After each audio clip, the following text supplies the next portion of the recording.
Hala, ano yan? Bangkay ng tao. Ano ka ba? Bangkay ng tao? Bakit naman magkakaroon ng bangkay doon? Hindi ko rin po alam.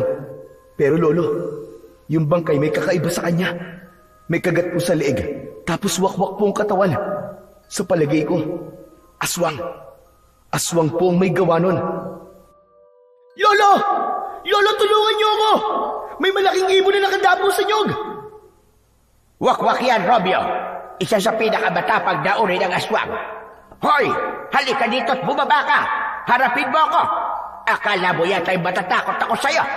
Hindi! Sige! Halika dito! At tayo'y magtutos na dalawa! Magandang araw po sa inyong lahat. Ang kwento natin ngayon ay tungkol sa isang binatang tsuper na nakatagpo ng isang kakaibang mutya.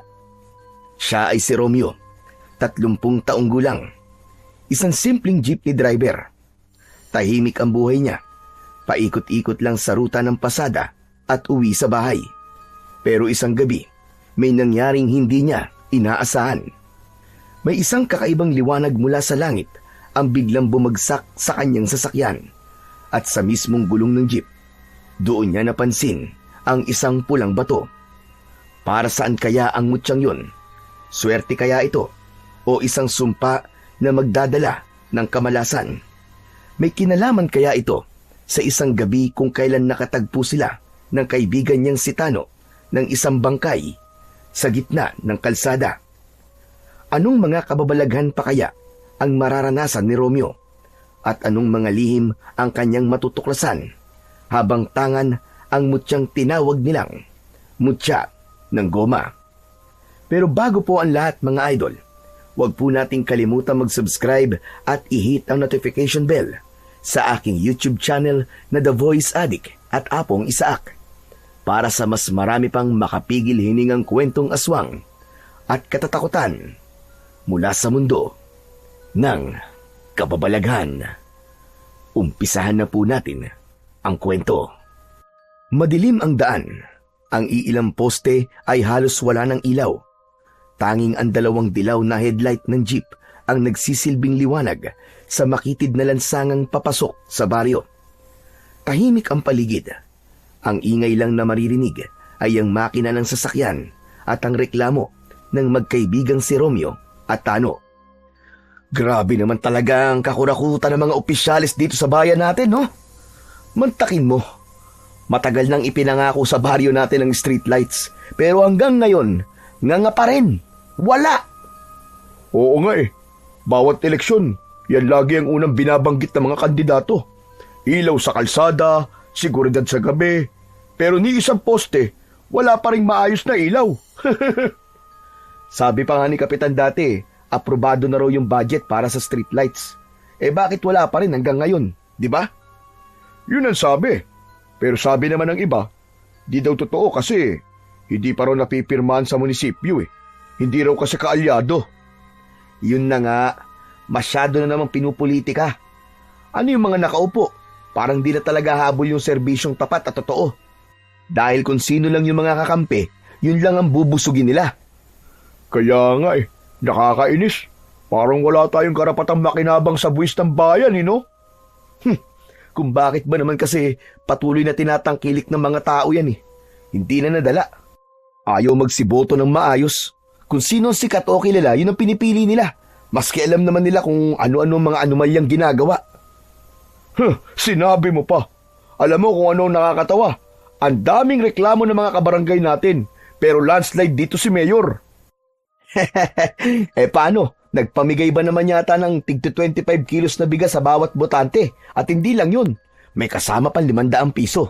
Kaya yun, panalo ang loko. Pero ako, hindi ko binoto yun. Kinuha ko lang yung bigas at 500, pero iba ang binoto ko, o diba? Ako man kinuha ko lang din. Ang hirap din naman kasi ng buhay. Kaya kapag may nagbigay ng libre, syempre tanggap na kagad. Pwede naman yun Kunin mo, pero yung karapat dapat pa rin ang piliin mo at iboto, di ba? Nakakalungkot, pero yun ang totoo. Yung iba, kasi di naman natin katulad ng prinsipyo Hindi nila iniisip yung pangmatagalang epekto ba? Kaya paulit-ulit na lamang ang problema natin. Wala talagang pagbabago. Pareho silang napabuntong hininga.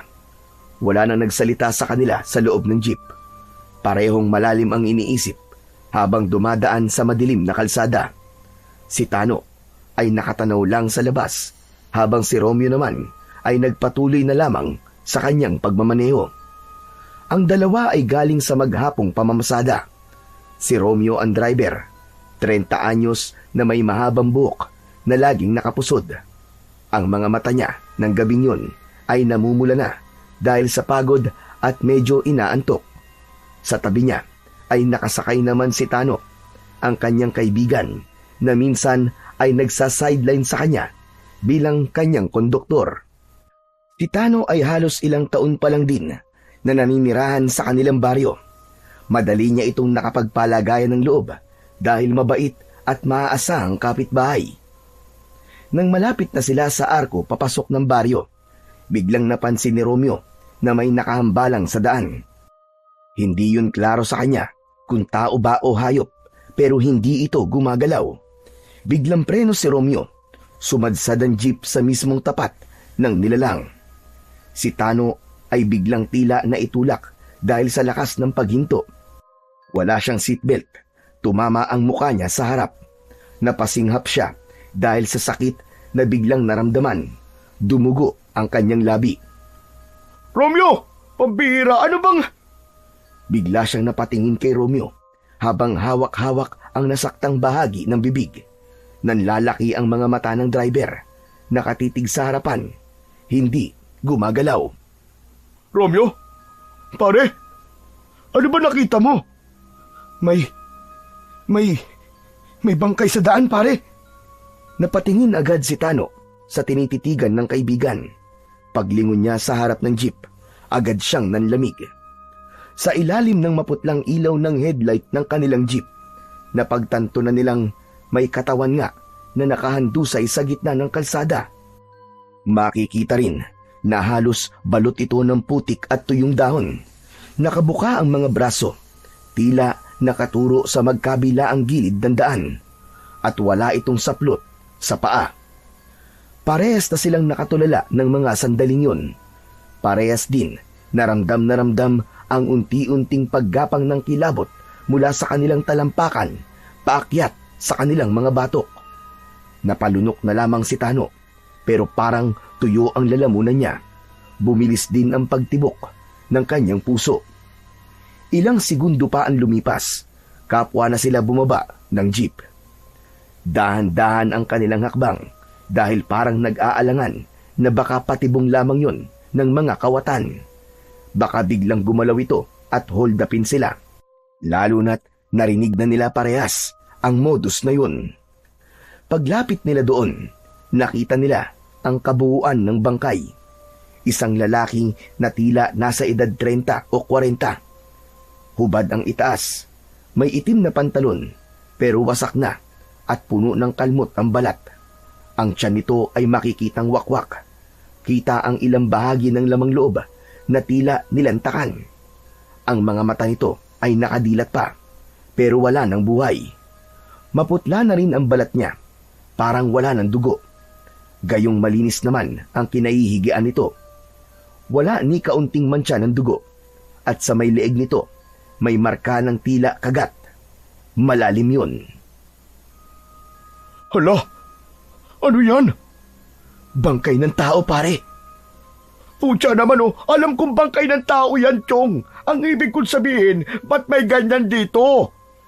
Ilinawin mo kasi. Ito na nga ba ang sinasabi ko eh.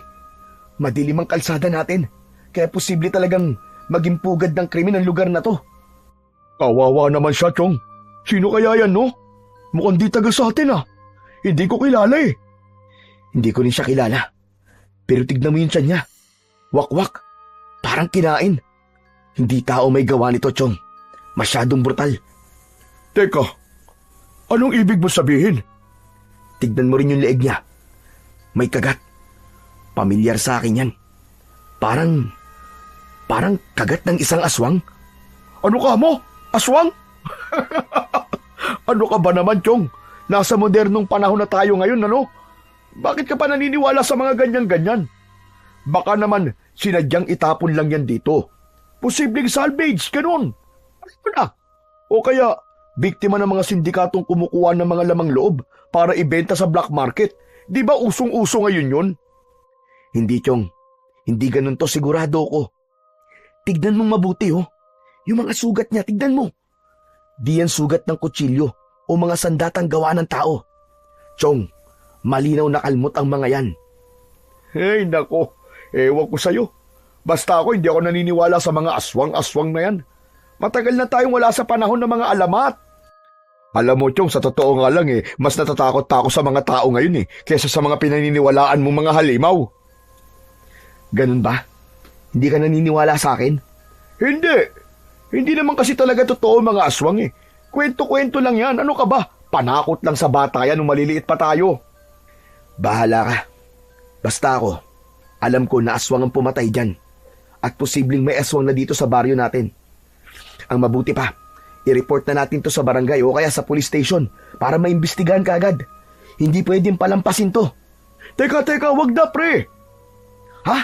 Bakit naman? Maaabala lang tayo sa investigasyon Tapos baka mamaya madamay pa tayo dyan. Tayo papagbintangan, pambihira. Tingnan mo, wala naman CCTV dito sa lugar na to. Wala ring ibang taong nakakita. Kung wala tayong pagsasabihan, wala makakaalam. Diligtas tayo, di ba? Ano? Ibig mo sabihin na hayaan na lang natin to dito? Abay, wala ka palang konsensya Tsak na may pamilya to, Chong. Baka hinahanap na siya. Hindi ba dapat lang na may makaalam? Bakit? Gusto bang madamay? Alam mo, Chong, mabuti pa. Bumalik na tayo sa jeep. Dahil baka yung gumawa niyan nandito pa rin sa paligid. Tapos, nakamasidlan sa atin. Baka tayo pa ang isunod kung magtatagal pa tayo dito. Kaya tara na. Pero, Chong, hayaan mo na yan. Sigurado naman akong may ibang makakakita niyan Sila na lang ang bahala. Huwag na natin pakialaman, Romeo. Huwag na. Halika na.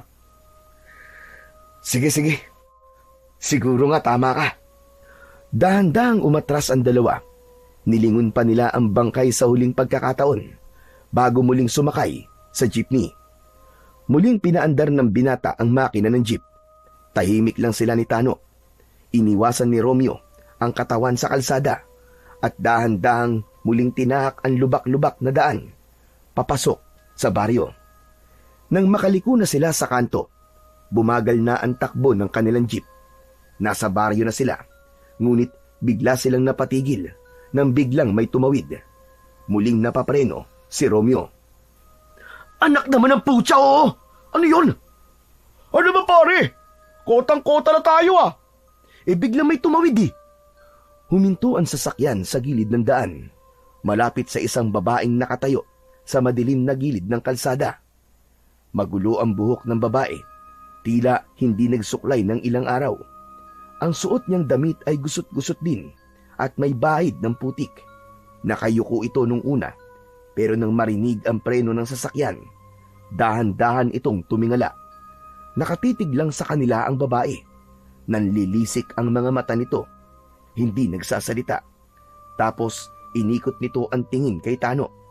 Mas lalong lumaki ang mga mata nito at mas tumalim. Agad na kinabahan si Romeo. Parang hindi normal ang tingin ng babae. Para bang galit na galit ito. Pre, tara na pre. Nakakatakot ang babaeng yan. Parang may tama O baka naman. Basta, ewan, tara na pre. Oo nga, tara na. Dahan-dahang pinaandar ni Romeo ulit ang jeep. Tumabi pa ang babae pero hindi inalis ang tingin sa kanila. Nang lumampas sila, hindi niya napigilan na lingunin ito sa side mirror. Nakatayo pa rin at hindi pa rin nagbabago ang ekspresyon ng kanyang muka. Pambihira. Grabe naman yun. Huwag mo nang pansinin pre. Baliw lang siguro yun. O kaya baka sabog. Bilisan mo na lang kasi ang pagmamaneho para makauwi na tayo. Ang dami nang nangyayari.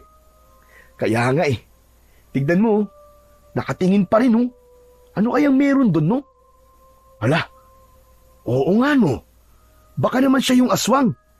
Baliw, aswang ka dyan. Huwag mo na kasi lingunin. Pambira ka naman, ang kulit mo Ilang saglit pa, Narating na rin nila sa wakas ang bahay ni Romeo. Huminto ang jeep sa bakuran nito. Ayos ka lang ba, pre? Hindi. Pareho tayo. Pero kalimutan mo na yun. Di yun makakatulong sa atin. Kinikilabutan pa rin ako kasi parang parehas na nagpakita sa utak ko yung mga nakita natin eh. Ako rin naman eh. Tignan mo, nakatayo pa mga balahibo ko. Tignan mo, ramdam na ramdam ko pa rin ang takot at pag-aalala eh. Baka naman kailangan talaga nating i-report yun, pre. Kung gusto mong i-report, bahala ka. Basta, wag mo lang ako isasali ah. Ayoko masayang ang mga araw ko kasi, alam mo na, kapag natigil ang mga racket sa kalsada, aba, kawawa naman yung lola ko na may sakit. Sino mag-aalaga sa kanya? Sinong didiskarte para sa mga gamot niya? Eh, sana naman maintindihan mo ako, pre. Sige, kung yan ang gusto mo. Pero mukhang tama ka nga. Ay, nako. Bahala na. O siya, sige. Uwi na ako. Bukas na lang ulit ha. Okay, sige. Ingat ka. Matapos iparada sa garahe ng bahay ang sasakyan, pumasok na sa loob ng kanilang bahay si Romeo. Pagbukas niya ng pinto, nakita niyang nasa sala pa ang kanyang lolo Benny. Nakaupo sa sopa, nakasando at may hawak na tabako sa kanyang kamay. Panay ang hititbugan nito sa yosi. Lo, pambihira, ano na naman yan? Di ba bawal po sa iyo manigarilyo? Eh, gayon lang naman to, Apo. Eh, kanina pa kasi ako may nararamdaman eh. Nararamdaman? Bakit po? May masakit po ba sa inyo? Hindi yun. May nararamdaman akong kakaiba sa paligid. Hindi nga ako makatulog eh. O ikaw, kumusta naman na naging biyahe mo maghapon? Ayos lang naman po, Lo. Wala naman pong naging problema. Kaso ano? Lo, dun po sa kalsada malapit po sa arko. May nakita po kaming may nakita po kaming bangkay ng tao, Lo, na nakaharang po sa daan. Ano ka ba? Bangkay ng tao? Aba, bakit naman magkakaroon ng bangkay doon? Yun na nga po, hindi ko rin po alam, Lo, pero Lo, yung bangkay po may kakaiba sa kanya. May kagat po sa leeg, tapos po wakwak yung katawan. Sa palagay ko nga po, Lo, aswang po may gawa nun eh. Sigurado ka ba? Anong ginawa nyo? Iniwan lang po namin. Ano? Bakit hindi nyo nireport? Hindi po natakot po kami ni Tano eh. Baka po kasi mapagbintangan pa kami tapos... Mali yun. Maling-mali ang ginawa nyo. Pambihira naman kayong dalawa. Mas lalo kayong mapagbibintangan sa ginawa nyo. Dapat nireport mo. Maski dyan lang kay Kapitan. Yun na nga, ayaw po kasi ni Tano eh. Kawawa daw po yung lola niya kapag nasangkot siya dito. May punto naman po siya. Wala naman po talaga kaming alam kung bakit may bangkay dun eh. Alam nyo na, minsan, kung sino pa yung mga saksi, sila pa ang nadidiin, di ba? Ang mahirap niyan, baka kami pa maging sospek kapag walang nahuli. Kung sa bagay, pero mali pa rin yun. Ano po bang dapat gawin, Lolo? Ay, nako. Sige. Hayaan mo na. Panigurado din naman na may makakakita dun bukas. Mabuti pa, huwag ka na munang bumiyahe bukas. Magpahinga ka na muna. Siguradong na-trauma ka sa mga nakita mo. Kaya nga po, Lo yung mukha po nung lalaki, nakapaskil na po sa utak ko. Saka parang naduduwal po ako kapag naaalala ko po yung wakwak na tiyan niya. Sinasabi ko na nga ba, may kakaiba talaga akong nararamdaman kanina. Masangsang din ang hangin. May aswang na pala talagang gumagala dito sa ating lugar. Yun na nga po ang sinasabi ko, Lo Ayaw pong maniwala sa akin ni Tano Pambihira, oo. Hindi talaga yun maniniwala. Kilala mo naman ang kaibigan mong yun. Maski sa akin, hindi nga yun naniniwala Malaki talaga ang posibilidad na aswang ang may gawa nun, Apo. Yung kinikwento mo sa akin na itsura ng bangkay, ganyan ang estilo ng pagpatay ng isang aswang na wakwak.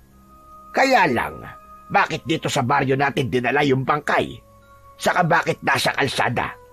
Di ba sabi mo, wakwak lang naman ang tiyan at naroon pa ang mga laman loob niya? Opo, Lo, naroon pa nga. Nakita ko pa rin po yung bituka. Naroon din po yung puso.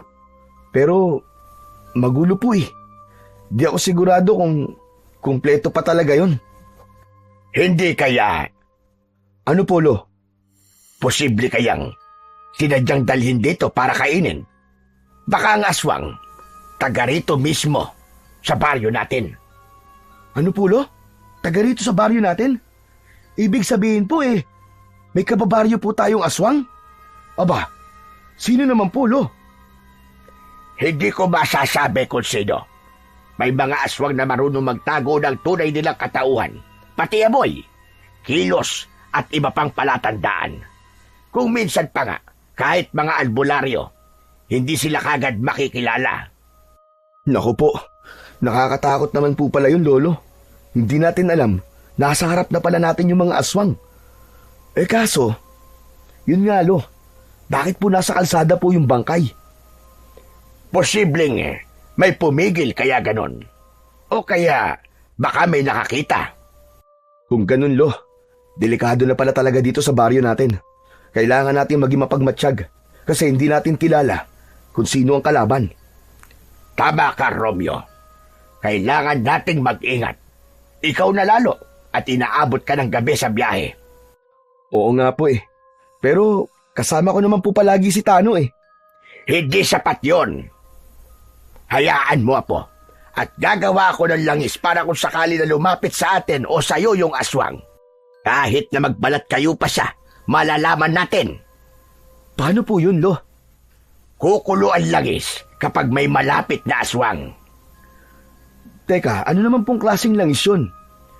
Ang langis na yon ay gawa sa itim na ugat ng sanggumay. Marami ako dito, pero bukas ko nalulutuin. Sige na, magpahinga ka na lang muna. Tulungan mo na lang akong gawin ito bukas. Sige po, Lo. Maaga pa lang ay gising na si Romeo habang nagkakape at pinagmamasdan niya ang kanyang lolo Benny na abalang naglalabas ng mga garapon at bote mula sa aparador sa kusina. Lo, ano pong kailangan kong gawin? Heto.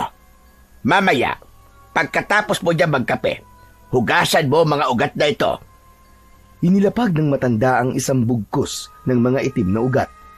Tumayo si Romeo at inilapag ang kanyang tasa sa mesa. Pinulot niya ang mga ugat ng sanggumay. Makakapal ang balat nito, kulay uling at may kakaibang amoy na parang pinaghalong mapait at maasim. Dahil wala ng laman ng tasa, inumpisahan na niyang hugasan ng mga ito habang si Lolo Benny naman ay naghahanda na ng isang maliit na palayok. Bakit ba ngayon ko lang naisipan na gumawa ng ganito? Mabisa talaga ito, Apo.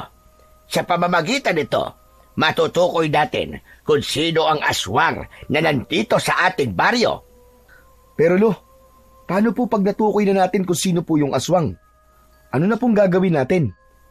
Aba, ano pa nga ba? Kakalabanin ko siya, tulad ng ginagawa ko noon pa. Sus! Kaya niyo pa po ba yun, Lo? Noon yun bata pa po kayo nun.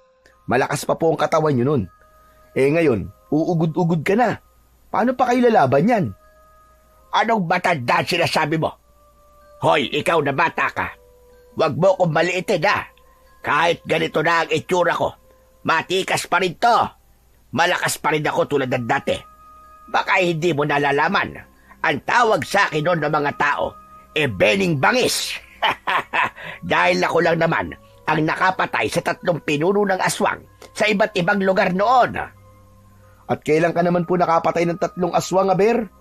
Di ka naman lumalayo dito sa bahay Mula pa nung bata ko, puro panggagamot lang ang alam kong ginagawa nyo Talaga namang hindi mo makikita yon. Abay, binata pa ako noon, loko. Maski nga ang tatay mo ay hindi pa noon isinisilang sa mundo. Ay, ganun po ba? Kayo naman kasi, magkikwento hindi naman kumpleto ang detalye. Pero kaya niyo po ba talaga, Lo? Baka kapag kayo lumaban, mauna pa po kayong makain. Hoy, hindi ako basta-basta. Itong mga kamay na to, nakasakay na ng mabangis na aswang. At itong likod ko, sumasakit na kapag malamig ang panahon. Yun ang totoo, Lo. Abat loko ka talagang bata ka, Wala ka ba talagang bilib sa lolo mo? Meron naman, Lo. Kaso, real talk lang po. Doon lang tayo sa totoo. Hindi nyo na po kaya. Matanda na po kayo, Lo. Hindi ka na malakas tulad ng dati. Ang mabuti pa, Lo, kailangan natin ng plano. Hindi yabang. Kung matutukoy natin kung sino ang aswang, kailangan po may sistema kung paano natin siya masusukol. Hindi pwedeng bara-bara lang. At saka, Lo, hindi kita papayagan na lumaban pa. O siya. Bahala ka kung anong gusto mo. Sige, tuloy mo na yung ginagawa mo. Punasan mo na yung mga ugat na nahugasan mo. Kailangan mong tuyuin bago ko hiyalo sa langis ng nyog. Habang pinupunasan ni Romeo ang mga ugat, sinimulan na ni Lolo Benny ang paglalagay ng langis ng nyog sa palayok. Nang mainit na ito, dahan-dahang nilagyan ito ng pinatuyong balat ng anunas at pagkatapos ay ang ugat naman ng sanggumay. Agad na rin niyang isinunod. Paisa-isa lang ang lagay. Paano po natin malalaman kung tama po ang timpla niyan, Lolo? Malalaman mong tama na ang timpla nito kapag naging malinaw na. Tapos maaamoy mo na yung aroma na parang amoy ng pinatuyong dahon ng bayabas. Yun ang tama. At ito habang niluluto, dapat palaging hinahalo. Parang ganito. Sa patuloy na paghahalo ni Lolo Benny, napansin ni Romeo na unti-unting nagbabago nga ang kulay ng langis. Mula sa karaniwang dilaw na mamantika, naging matingkad na kayumanggi ito hanggang sa tuluyang umitim na parang uling. Maya-maya, habang patuloy sa paghalo, lumilitaw ang bahagyang paglinaw ng timpla. Kapwa nakatuon ang maglolo sa proseso hanggang sa biglang dumating si Tano. Dere-derecho itong pumasok sa bukas na pinto. Derecho sa kusina. Uy! Ano yan, ha? Ang bango, ah! Agad itong lumapit sa lamesa at nakigulo sa ginagawa ng maglolo. Hinawakan ito ang iba pang sangkap na nasa lamesa. Inamoy-amoy ang ilang dahon at iba pa. Hoy, ikaw, wag mong galawin ang mga yan. Masyelo ng paggawa ng langis na to. Pantukoy ito ng aswang. Ha? Ano, Lolo Benny? Anong pantukoy ng aswang? Alam ko na. Mukha nagsumbong sa inyo to kagabi, no? At naniwala naman po kayo na aswang nga may gawa nun. Susmi naman, Lolo. Umalis ka na nga muna rito. Huwag mong istorboy ng pagluluto ko. Ikaw, Romeo, ikaw na muna ang bahala dito sa kaibigan mo. Dalin mo muna sa sala. Agad naman na sumunod si Romeo sa kanyang lolo. Hinila palabas si Tano sa sala. Umupo sila sa sopa. Nagpalinga-linga pa si Tano. Saka muling nagsalita. Pre, alam mo na ba? Ang alin? Aling alam ko na. Nako, pinagkakaguluhan na ngayon yung bangkay dun sa may kalsada. May mga taga-barangay na at mga pulis. Yung nakita natin kagabi. Grabe, pre. Ang daming tao dun ngayon. Paano mo naman nalaman? Galing na ako dun eh. Ang bilis talaga kumalat ng balita, pre. At alam mo ba, marami naniniwala na tulad mo, aswang nga daw ang may kagagawan nun. O di ba? Sabi ko naman kasi sa'yo eh. Ayaw mo lang kasing maniwala sa akin eh. Hindi pa rin naman ako naniniwala, pre. Sabi lang naman nila yun eh. Wala namang saksi sa nangyari. Lahat, puro sabi-sabi lang. Puro chismis lang. Ay nako, bala ka kung ayaw mo maniwala. Basta kami ni Lolo, gagawa kami ng paraan para matukoy at makilala kung sino ang aswang na yun. Hindi siya dapat nandito sa baryo natin. Humandalan talaga siya. Inaabalan nyo lang ang mga sarili nyo. Walang aswang, walang ganun, tol. Ano ba kayo? Nagsasayang lang kayo ng oras. Meron, Tano. At papatunayan ko sa iyo yan. Bahala ka. O siya, di ka pa nakabihis ah. Di ka ba babiyahe ngayon? Hindi na muna, Chong. Pahinga na muna ako. Nakukonsensya pa ako dun sa nangyari kagabi. Para kasing pinabayaan lang natin siya. Hindi ko matanggap na wala man lang tayong ginawa at hindi tayo nakialam. Mabigat ang loob ko, Chong. Anak ng pambihira ka naman, oo. Mag-move on ka na kagad. Sayang ang kita natin. Pasensya na, Chong. Di ko talaga kaya eh. Ay, nako. Kung ganun, ako na lang muna pupunta sa bayan. Magbabarker na lang muna ako ngayon doon kung wala tayong biyahe. Sige, Chong.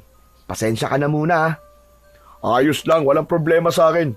Pero sana sa mga susunod na araw maging okay ka na. Biglang narinig nila ang pagtawag ni Lolo Benny mula sa kusina. Robyo! Robyo, apo, halika nga muna rito. Tumayo si Romeo at agad na lumapit. Lo, bakit po? Bantayan mo muna ito. Kukuha pa ako ng huling sangkap na halaman doon sa likod ng bahay natin. Sige po, Lo, ako pong bahala. Inabot ng binata ang sandok at ipinagpatuloy ang paghahalo.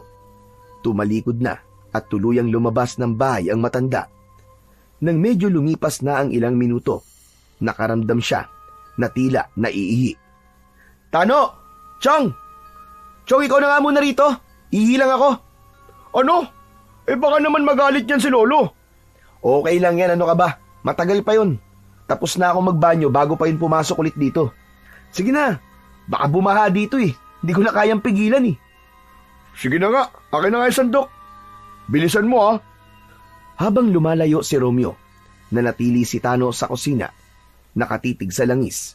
Inaamoy-amoy niya ito. Sabay ginaya ang ginagawang paghalo ni Romeo. Habang hinahalo ang langis, napatingin siya sa paligid. Napansin niyang may nakasabit na mga palaspas sa bintana. May luma ring kosipiyo sa dingding.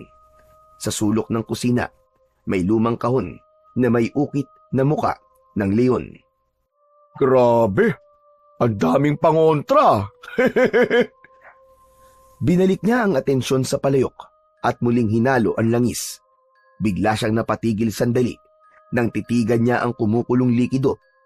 Kinilabutan siya. Hala, ano yun? Bakit kumukulo? Bahagyang umatras si Tano. Hawak pa rin ang sandok habang nakapako ang tingin sa palayok. Ang dating amoy ng herbal na sangkap ay biglang napalitan ng kakaibang amoy. Parang amoy na may nasunog na balahibo ng hayop. Napalingon siya nang makarinig ng kaluskos sa likod. Nakabalik na noon si Romeo. Napakunot ang noo nito nang mapansin ang anyo ng kaibigan niyang si Tano. Uy, pre, ano nangyari sa'yo? Hindi agad sumagot si Tano. Dahan-dahan niyang ibinaba ang hawak habang nakatingin pa rin sa palayok. Napansin ni Romeo ang kakaibang kulay ng langis. Hindi na ito malinaw, kundi bahagyang nagiging abo ang gilid. Bago pa niya matanong si Tano, isang mahinang kaluskos ang narinig nila mula sa labas ng bahay. Nagkatinginan silang dalawa. Pumasok si Lolo Benny, dala ang mga dahon ng sambong. Diretso ito sa lamesa. Ginayat ang dala gamit ang kutsilyo at kinatasan dagta gamit ang sariling kamay.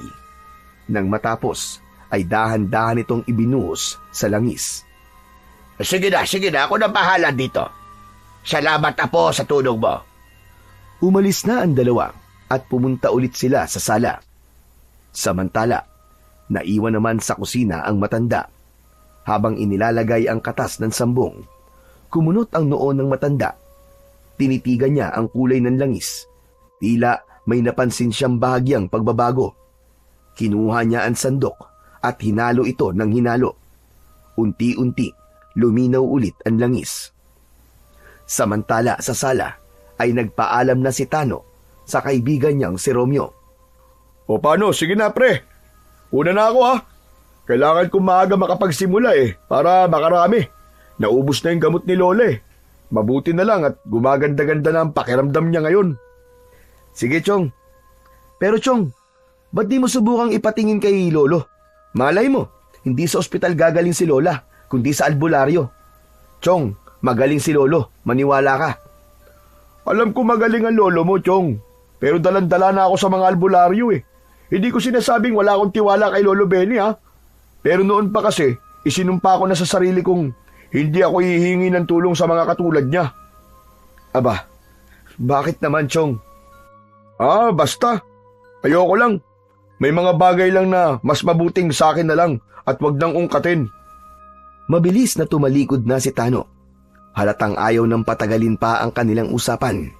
Hindi na ito lumingon kahit isang beses. Naiwan si Romeo, tahimik at tila naguguluhan. Tinitigan niya ang likod ng kaibigan habang papalayo. Gusto pa sana niyang ipilit sa kaibigan niya na magtiwala ito kay Lolo Benny, pero hindi niya na nagawa. O apo, aba, nakaalis na pala si Tado. Opo, Lo. Gusto raw po makarami, kaya yun, umalis na. Ay, nako. Matigas talaga ang loob ng kaibigan mo na yon. Parang wala lang sa kanya nangyari sa inyo kagabi. Kaya nga po Pero hindi ko naman po siya pwedeng husgan dahil mahal po yata yung mga gamot na iniinom ng lola niya Kaya kailangan niya talagang kumayod ng matindi para sa lola niya. Ay siya nga naman. Nabalitaan ko rin na may sakit si Remy. Kaya hindi na lumalabas ng bahay niya. Yun na nga po Kawawa nga po. Ba't di mo sabihin sa kanya na ipagamot sa akin ng lola niya para malaman natin kung anong sakit ni Remy? Baka sakaling magamot ko. Sinabi ko naman po sa kanya, Lo, kaya lang ayaw daw po niyang humingi ng tulong sa albularyo Wala daw po siyang tiwala at isinumpa daw po niya nun na kahit kailan daw po ay hindi siya hihingi ng tulong sa mga katulad niyo. Bakit po kaya, no, Lo? Malamang may naging masamang karanasan sila sa isa sa amin o baka naman may ginawang isang albularyo nun na hindi niya matanggap. Minsan kasi, kahit ganito kami, may pagkakamali ring nagagawa. Lalo na yung mga nagpapanggap lang na may kapangyarihan. Tama ka, Lo. Baka nga po ganun na nangyari sa kanya. Parang na-trauma. Ang mabuti pa'y hayaan mo na lang siya, Apo. Hindi naman natin pwedeng ipilit ang gusto natin sa kanya. Opo, Lo. Teka po. Bakit pala kayo nandito na? Tapos na po ba yung ginagawa niyong langis? Oo, tapos na. Papalamigin na lamang natin yan bago isalin sa mga botelya. Sa araw na to, sisimulan na natin hanapin ang aswang. Hindi na pwedeng patagalin pa. Kailangan natin malaman kagad kung sino siya bago pa tayo muling masalisihan at bago pa may mabiktima sa mga kabarangay natin. Tahimik na si Romeo. Napatitig ito sa kanyang Lolo Benny. Kita niya sa mukha nito ang pagod, pero pansin din niya ang matinding determinasyon ng matanda. May nararamdamang kaba rin si Romeo, pero pinili niyang wag ipahalata yon sa kanyang lolo. Nang napalamig na nila ang langis, dahan-dahang inilabas ni Lolo Benny ang mga botelya na lalagyan nila ng langis. Isa-isa nilang sinalinan ng likido ang mga sisidlan. Pagkatapos, maingat itong isinara at inilagay sa bag. Ibibigay natin to sa mga taong naniniwala pa rin sa akin, sa mga handang makinig at makipagtulungan. Sa ganitong paraan, mas malaki ang tsansa natin matagpuan ang aswang sa lalong madaling panahon. Nang tapos na sila, nagsimula na ang maglolo na mag-ikot sa baryo. Ang una nilang pinuntahan ay ang mga kapitbahay nila. Tinawag nila ang mga tao sa loob ng mga bahay at ipinaliwanag kung para saan ang langis na kanilang ipinamimigay. Marami ang naniwala sa kanila dahil nga sa natagpuang bangkay sa kalsada. May ilan ding nagduda pero tinanggap pa rin nila ito dahil wala naman daw mawawala. Tumao sila sa bahay ni Lola Remy. Ilang ulit silang kumatok at tumawag pero walang sumagot. Tahimik lang ang buong bahay. Nakailang ulit pa silang tumawag pero wala talagang lumabas. Napilitan na si Lolo Benny na iwan na lang ang isang botelya ng langis sa may pinto. Nagpatuloy na sila sa pag-iikot. Napansin ni Romeo na tila wala pa rin silang palatandaan ng aswang. Lahat ng bahay na napuntahan nila, walang naging reaksyon ng langis. Hindi ito kumulo o umusok. Wala ni isang palatandaan. Lo, baka naman mali tayo ng hinala. Baka hindi talaga siya taga rito sa baryo natin. Napalingon sa kanya si Lolo Benny. Bahagyang napataas ang kilay nito. Ano ka ba naman, Romeo? Ang bilis naman magbago ng paniniwala mo. Nakakakalahati pa lang tayo, baka akala mo. Marami pa tayong dapat napuntahan. Tumango na lamang si Romeo bilang sagot sa kanyang Lolo Benny. Alam niyang ayaw pang sumuko ng matanda. Kaya nagpatuloy sila sa pag-iikot. Isa-isa nilang pinuntahan ang bawat sulok ng baryo. Pati ang mga bahay na nasa medyo liblib na bahagi ay nilibot din nila. Lahat ng tao na naroroon, binigyan nila ng langis. Lahat ay pinagmasdan nila ng maigi. Ang kilos, ang mga mata, ang galaw ng katawan, pero walang kakaiba. Dala-dala nila ang pag-asa na baka sa isa sa mga bahay ay makakaramdam ang langis ng presensya ng nilalang na hinahanap nila. Pero hanggang sa huling bahay na kanilang napuntahan, ay wala pa ring nangyari. Hindi gumana ang langis. Tahimik ito sa buong maghapon ng kanilang pag-iikot. Wala itong ipinakitang senyales. Wala ring tao ang nagpakita ng kakaibang kilos. Sa huli, napilitan na silang umuwi. Tahimik na silang umuwi. Halata sa muka ni Lolo Benny ang pagod at pag-aalala. Sa kabila ng lahat ng kanilang ginawa, hindi nila nakita ang aswang. Hindi nila natukoy kung sino sa baryo ang maaaring may itinatagong sikreto. Hanggang sa nakadama na si Romeo ng pagkabigo. Pagdating nila sa bahay, inilapag ni Lolo Benny ang natitirang mga bote ng langis sa gilid. Lo, hindi talaga siya taga rito. Mali talaga tayo. Kailan man, Apo? Hindi pa ako nagkakamali sa kutob ko. Nandito lang siya't natitiyak mo yun. Baka nagtatago o baka nasa ibang lugar pa. O baka may mas matindi pang dahilan na hindi pa natin alam sa ngayon. Hindi na sumagot si Romeo sa kanyang lolo. Sa kanyang isipan, bumalik bigla ang itsura ng bangkay na nakita. Bumalik ang takot at pag-aalala na nasa malapit lang ang panganib. Pagdating ng hapon, tinawag ni Lolo Benny si Romeo na abala sa paglilinis ng kanyang sasakyan. Apo, magsunog ka nga ng goma dito sa harap. Bakit po, Lo? Pagtaboy sa aswang, hindi makakalapit yan sa amoy ng nasusunog na goma. Hindi natin alam kung nasa paligid lang siya. Kaagad naman na sumunod si Romeo sa inutos ng kanyang lolo. Inilabas niya ang ilang lumang gulong mula sa gilid ng bahay nila at inilagay sa harap ng bakuran. Siniliban niya ito gamit ang konting gas at posporo. Saglit lang ay sumiklab ang apoy. Kumapal ang usok.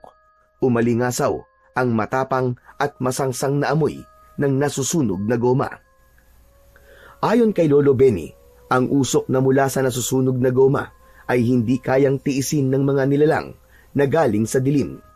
Habang patuloy ang pag-alab ng apoy, dumaan si Tano. Napahawak siya sa dibdib at nagsimulang umubo. Nakita niyang galing kina Romeo ang nalalanghap na usok. Agad niyang pinuntahan ang kaibigan. Romeo, anong ginagawa mo? Ano pa nga ba, di nagsusunog ng goma? Oo, alam ko. Nakita ko nga eh. Pero ang tinatanong ko, para saan yan? Bakit ka nagsusunog? Ano na naman kabaliwan yan? Anong kabaliwan sinasabi mo? Hindi kabaliwan to, no? Pantaboy to ng aswang, Chong, para hindi makalapit dito sa atin. Ano ka mo? Aswang na naman? Pambihira. Hindi mo ba alam na delikado yan? Mahihirapan na namang huminga niyan si Lola sa loob ng bahay namin. Pero Chong, inutusan kasi ako ni Lolo eh. Sabi niya, epektibo raw to eh. Kahit pa, Chong. Kayo lang ba nakatira dito? May matatanda, mga bata. Aba, sobrang baho naman yan, Chong. Nagsimula ng tumaas ang boses nila. Nagsisigawan na ang dalawa. Halatang pareho silang tensyonado. Lumabas na si Lolo Benny mula sa loob ng bahay. Hoy, ano ba yan? Tama na! Romeo, Tano! Ay, nako. Tano, pasensya ka na. Hindi namin gusto makaperwisyo sa inyo. Pasensya na rin po, Lolo Benny, pero sobra po talaga baho niyang ginagawa niyo eh. Saka isa pa, pinagbabawal na po sa barangay natin yan ah. Pambihira naman oo. Kung mamatay ang lola ko dahil dyan sa paniniwala niyo na yan, pananagutan niyo po ba? Teka lang, Chong. Abay, sobra ka naman na yata. Huwag mong pagtaasan ng boses ang lolo ko, ha? Pwede ka naman makipag-usap na maayos, eh. Kung hindi pwede, hindi pwede. Pwede naman patayin ng apoy, eh. Sobrang OA mo naman. Ako pa ngayon ng OA, ah. Gusto niyo ba magharap-harap tayo sa barangay, eh? Tama na yan, tama na! Hindi matatapos ang usapan na to kung ganyan kayo. Sige na, Romeo. Patayin mo na ang apoy, madali ka. Tumango si Romeo. Agad siyang tumakbo sa likod ng bahay. Kumuha siya ng isang balding tubig at ibinuhos sa nasusunog na goma. Umusok pa ito ng konti, pero unti-unti na ring nawala ang apoy. Chong, pasensya ka na ha. Di ko talaga intensyon. Nawala din sa isip ko yung kalagayan ng lola mo eh. Huwag mo nang uulitin, Chong ha. Gusto ko lang ipaalala sa inyo na hindi lahat ng pinaniniwalaan nyo tama para sa lahat. Lumakad na ito palayo. Naiwan naman ang maglolo. Si Romeo, hawak pa rin ang balde na wala ng laman. Tahimik siyang lumingon kay Lolo Benny. Lo, matanong ko lang. Mali ba ako? Nagkamali ba tayo? Hindi. Pero siguro nga, may tama din si Tado. May mga bagay na tama para sa atin, pero ikakapahamak naman pala ng iba. Ayusin na lamang natin sa susunod. Gagamit na lang tayo ng ibang paraan. Tumango si Romeo. Pumasok na sila sa loob ng bahay. Unti-unti, nilamon na ng dilim ang paligid. Dahil hindi na nila magagawa ang pagsusunog ng goma, inutusan ni Lolo Benny si Romeo na magsaboy ng asin sa paligid ng bahay. Nagsabit din siya ng mga bawang sa bawat bintana at pintuan. Habang ginagawa ito ni Romeo, napatingin siya sa kabila. Nasa balkon si Tano. Nagkatinginan sila. Kinawayan niya ang kaibigan, pero hindi siya tinugon nito. Bagkus ay pumasok ito sa loob ng bahay. Halatang galit pa rin. Malungkot naman na pumasok ang binata sa kanilang bahay. Oh, ano ba nangyari sa iyo, Apo? Bakit parang Biyernes Santo naman yung mukha mo? Paano, Lo? Mukhang galit pa rin po sa akin si Tano eh. Hindi ako pinansin eh. Hayaan mo na muna. Magkakasundo rin kayo dyan. Dati naman palagi din kayo nag-aaway. Lalo na kapag nag-iinuman kayo. Pero magkakasundo din naman kayo, di ba? Lilipas din ang galit noon. Maniwala ka sa akin. Tumango si Romeo bilang tugon sa kanyang lolo. Isasara na sana niya ang pinto, pero bigla siyang natigilan. May nakita siyang malaking anino sa kabilang kalsada. Pagtingala niya, may nakadipang malaking ibon sa itaas ng nyog. Maliwanag ang sinag ng buwan, pero dahil nakatalikod sa liwanag ang nilalang, hindi niya maaninag ang itsura nito. Lo! Lo, tignan niyo po! Lo! May malaking ibon po na nakadapo sa nyog. Nasaan? Nakaw! Aswag yan na po! Diyan ka lang! Kukunin ko lamang ang buntot ng pagi at magtotoos kami dyan! Mabilis na kinuha ni Lolo Benny ang sandata sa gilid ng dingding. Agad niyang binuksan ang maliit na bote ng langis. Ibinuhos ito sa dulo ng latigo at sinabayan ng bulong na tila isang orasyon at tumingin sa kanyang apo. Oh, ano pang tinitignan mo? Halika na, baka makatakas pa yon. Agad namang kinuha ng binata ang flashlight niya. Sabay silang lumabas ng kanyang lolo. Ramdam na ramdam ni Romeo ang mabilis na pagtibok ng kanyang puso habang nilalapitan nila ang puno ng nyog. Tumigil sila sa tapat nito at itinaas ni Romeo ang hawak na flashlight.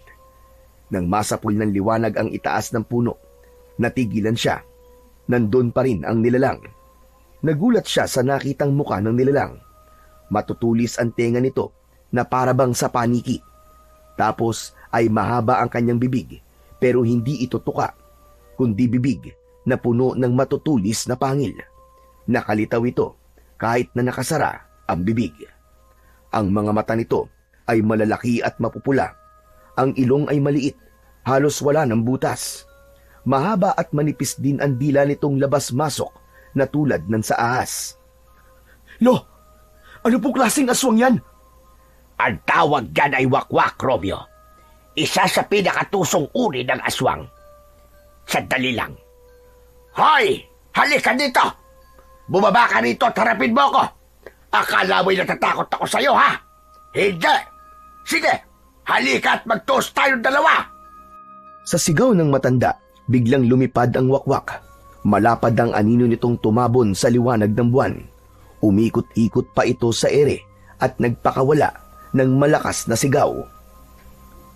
Hindi na napigilan pa ni Romeo ang mapasigaw nang dahil sa labis na takot. May aswang! May aswang! Mga kapitbahay! May aswang! Magsilabas kayo! Isa-isa nang nagbukas ang mga pinto. Lumabas ang iba sa kanilang mga kapitbahay. Yung iba, may dala ding sandata, tulad ng itak, kutsilyo, at iba pang matutulis na mga bagay. Ang iba ay sumilip sa bintana. Nakita rin ni Romeo na bumukas ang pinto ni Tano. Ang wakwak ay patuloy na nagpaikot-ikot sa ere at pagkatapos ay biglang sumibat palayo.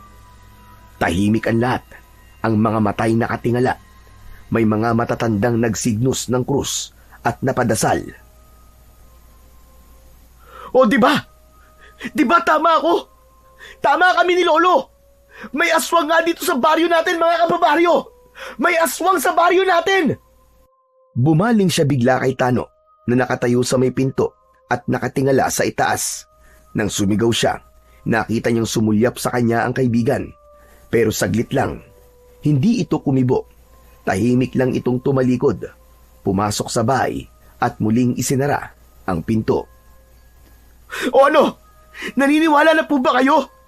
Kayo! Kayo! Naniniwala na ba kayo na may aswang sa baryo natin? Robyo, tama na yan. Nakita nila. Halika na sa loob ng bahay. Magpahinga na tayo. Pumasok na sa loob ng bahay ang maglolo. Sa gabing yun, ay tahimik na ang paligid, pero hindi tulad ng dati. Para sa mga residenteng nakakita ng wakwak, hindi na naalis ang takot at pangamba nila. Hindi na basta-basta ang gabi na yon para sa kanila. Gayong napatunayan na nila na totoo ngang may aswang na gumagala sa kanilang baryo. Ganon din si Romeo. Binabagabag siya ng isiping baka isang gabi o sa paglabas niya ng madaling araw ay baka bigla siyang atakihin ng aswang. Natakot siya para sa kanyang sarili. Lalo na ngayon at may di pa rin sila pagkakaunawaan ng kaibigang si Tano. Wala siyang magiging kasama sa kanyang biyahe. Nakatulugan na niya ang ganong isipin. Pagkalipas ng ilang oras. Madaling araw na, gumising si Romeo. Tahimik pa rin ang buong paligid. Inihanda niya na kagad ang sarili. Naligo, nagbihis at inihanda na rin ang kanyang jeep.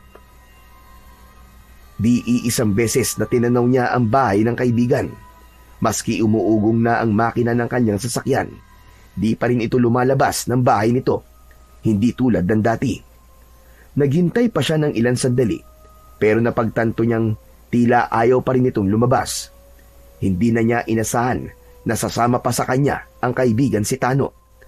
Marahil ay masama pa rin ang loob nito sa kanya, kaya't minabuti na lamang niyang hayaan ang kanyang kaibigan. Inisip na pagbalik na lang niya, kakausapin ito para makipagbati at humingi ng tawad. Habang nakaandar ang makina ng jeep niya, isa-isa niyang iniinspeksyon ng mga gulong nito, ang langis, ang mismong makina, ang preno at iba pa. Araw-araw niya itong ginagawa para masiguradong maayos at ligtas ang mga taong sasakay sa kanya. Ilang sandali pa ay lumabas na siya. Hindi na niya ginising ang lolo na tila nasarapan sa tulog. Hindi nagising sa ingay ng kanyang sasakyan. Habang tinatahak niya ang kalsadang palabas ng baryo, sa huling kanto na may maliit na waiting shed, doon niya muling nakita ang babae na muntik na niyang masagasaan ng huling biyahe. Nakasama niya si Tano. Tulad ng una niya itong makita, magulo pa rin ang buhok nito. Madungis ang damit. Nakaupo sa may waiting shed, ni walang saplot sa paa. Nang mapatapat ang jeep, huminto si Romeo. Miss, ayos ka lang ba? Ano bang ginagawa mo rito? Dahan-dahang tumingin ang babae sa kanya. Sa kabila ng dumi sa kanyang muka at katawan, kapansin-pansin pa rin ang ganda nito. Maputi ang kutis nito, mahaba ang pilik mata, at mapungay ang mga mata. Ngunit may kung anong lungkot at takot sa mga titig nito. Miss, may kailangan ka ba? Gusto mo bang isakay kita? Saan ka ba papunta? Hindi. Hindi ko kailangan ng tulong. Umalis ka na! Umalis ka na! Pero miss, delikado dito. Wala kang kasama tapos ganitong oras pa. Alam mo ba, may gumagalang aswang sa baryo na to. Nakita namin kagabi. Kaya kung ako sa'yo, sumakay ka na. Ihatid kita kung saan ka man nakatira. Alam ko. Pabayaan mo nga ako. Umalis ka na! Aba, bakit ba ang sungit mo? Ano ba kasing ginagawa mo dito? Hindi ka naman taga rito, di ba? Eh bakit ka ba kasi nakikialam? Ano bang paki mo kung hindi ako taga rito? Ano bang paki mo sa ginagawa ko? Nagmamalasakit lang naman ako eh. Alam mo, miss, huwag kang pag-alagala ng ganitong oras at baka mamaya ikaw pa ang pagkamalang aswang dahil sa itsura mo na yan. Teka, baka naman. Diyos ko po. Tumigil ka ha? Hindi ako aswang. Umalis ka na. Ayoko sumakay. Ayoko ng tulong mo. Suplada naman ito. Eh di wag. Bala ka na nga dyan. Sandaling natahimik ang babae. Yumuko ito. Hawak ang laylayan ng kanyang maruming damit. Napansin ni Romeo na tila nanginginig ang mga balikat nito. Hindi dahil sa galit, kundi dahil sa takot o pagod. Miss, sigurado ka ba talaga? Nagsimulang lumakad papalayo sa kanya ang babae. Hindi na ito lumingon. Diretso ang lakad palayo. Si Romeo naman, bahagyang napapailing at bumuntong hininga. Muling pinaandar ang jeep at tinuloy ang biyahe papunta sa bayan. Habang papalayo na siya sa baryo, napansin niyang tila may kakaibang liwanag sa langit. Parang mga mumunting kidlat sa ulap.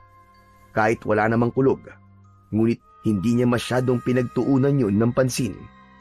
Maya-maya pa ay bigla siyang napatigil nang makaramdam ng pananakit ng pantog. Itinabi niya ang sasakyan sa gilid ng kalsada at bumaba para umihi. Nang pabalik na siya sa sasakyan, biglang may isang malakas na liwanag na bumagsak sa mismong sasakyan niya. Naku po! Nakidlatan yata ang jeep ko! Patay!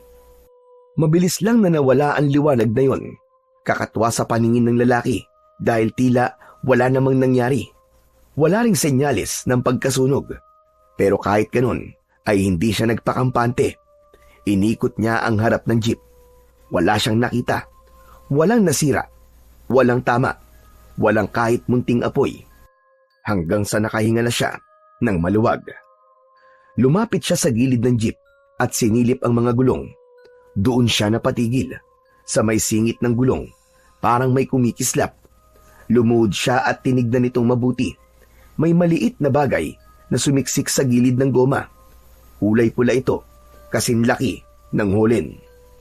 Kinuha niya ang screwdriver sa toolbox at maingat na sinungkit ang maliit na bagay. Nahulog ito sa lupa at agad niya itong pinulot.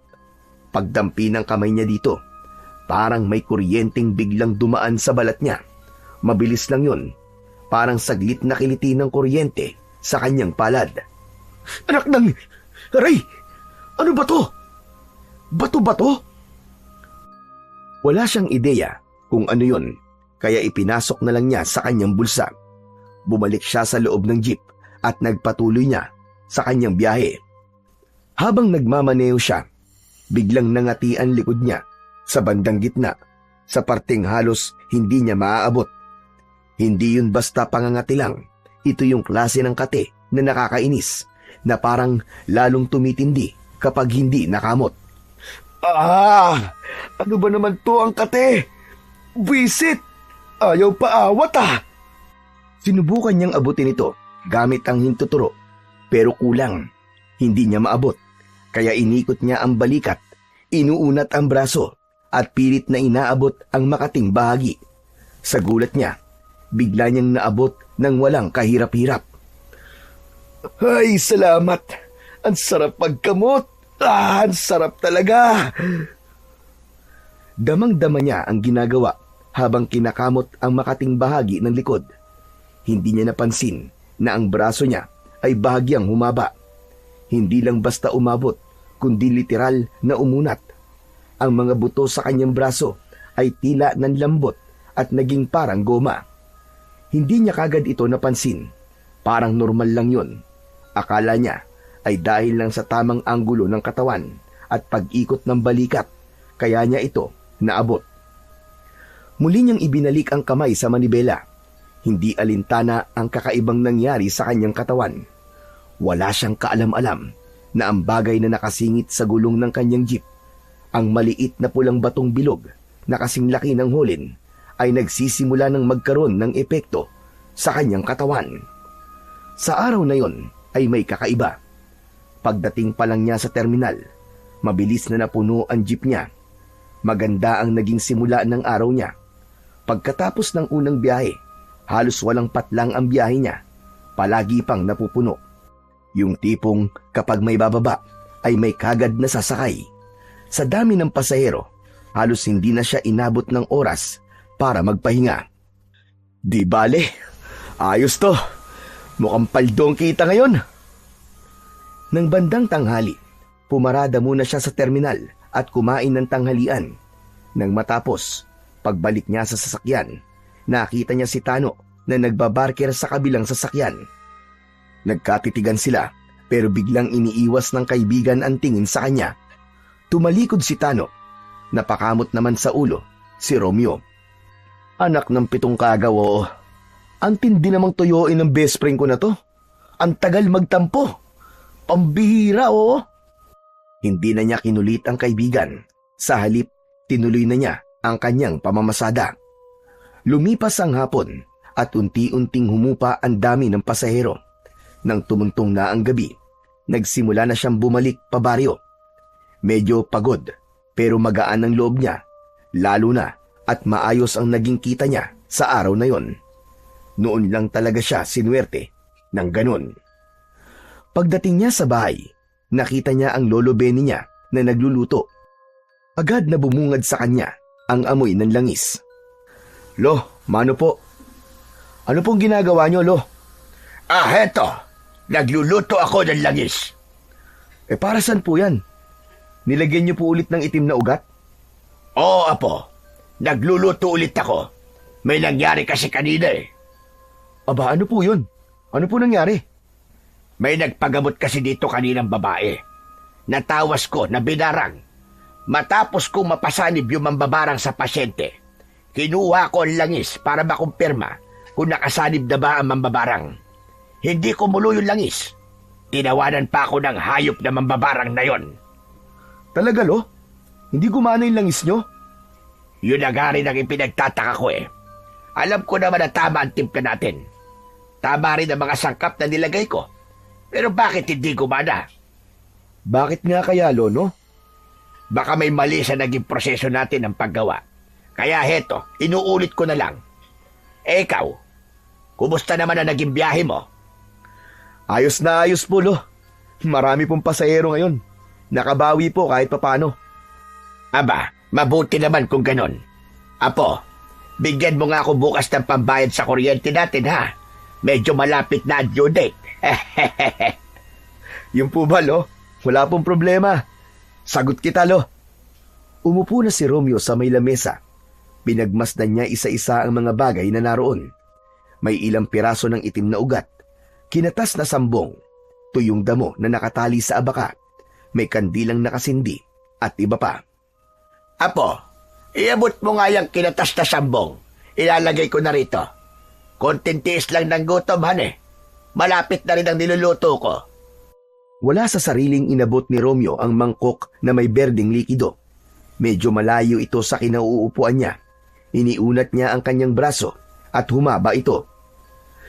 Lo, ito na po. Ay, Diyos ka! Ano nangyayari sa iyo, Apa? Nagulat si Romeo sa biglang pagsigaw ng kanyang lolo.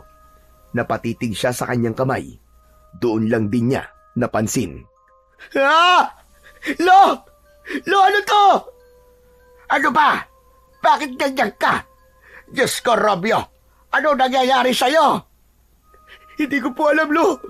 Hindi ko po alam. Ah, bakit ganito ang kamay ko? Humaba! Agad na inabot ni Lolo Benny ang mangkok na hawak ng apo at nakuha pang ilagay yon sa niluluto. Pagkatapos ay pinatay na niya ang apoy. Samantala si Romeo naman ay panay na ang sigaw. Tumayo siya mula sa pagkakaupo. Pinilit niyang igalaw ang braso pero nakalaylay lang ito.